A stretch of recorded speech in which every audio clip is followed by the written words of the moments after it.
Hi, good morning. Numbers വെച്ചിട്ട് നമ്മൾ ഏത് രീതിയിലുള്ള പേഴ്സണാലിറ്റി ആണെന്ന് നമുക്ക് നോക്കാം കേട്ടോ. ഞാൻ 1 മുതൽ 5 വരെയുള്ള നമ്പേഴ്സ് പറയാം.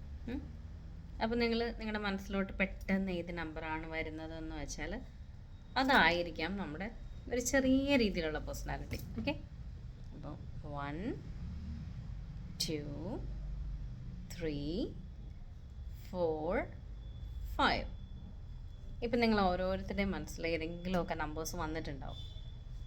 1 കിട്ടിയതെങ്കിൽ നമ്മൾ ഭയങ്കര വിശ്വാസമുള്ളതായിരിക്കും. അതായത് നമ്മോട് തന്നെ നമ്മൾ ഭയങ്കര വിശ്വാസമുള്ള കൂട്ടത്തിലായിരിക്കും. ഇനി 2 വന്നതെങ്കിൽ നമുക്ക് നമ്മളോട് വലിയ വിശ്വാസമൊന്നുമില്ല.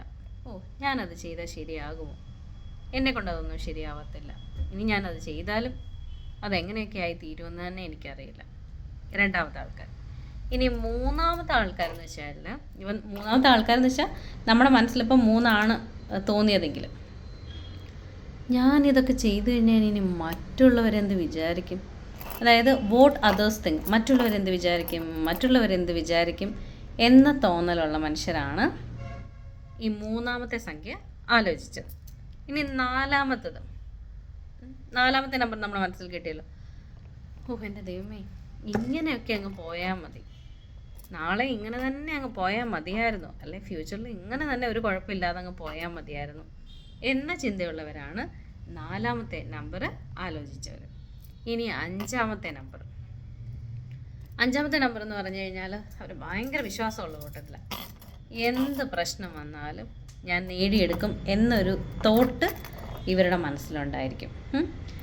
ഈ ഒരു പേഴ്സണാലിറ്റിയുടെ നമ്മളിപ്പോൾ നമ്പേഴ്സ് പറഞ്ഞില്ലേ, 1 മുതൽ 5 വരെ പറഞ്ഞു. ഇതിൽ ഒരു ഏകദേശം ആൾക്കാർ 3, 5 ആയിരിക്കും തിരഞ്ഞെടുത്തിട്ടുണ്ടാവുക. ഒരു മെജോറിറ്റി, കുറച്ച് പേര്, അതായത് ഒരു 10-20% ആളുകൾ ഒരു 4 എടുത്തിട്ടുണ്ടാവുക.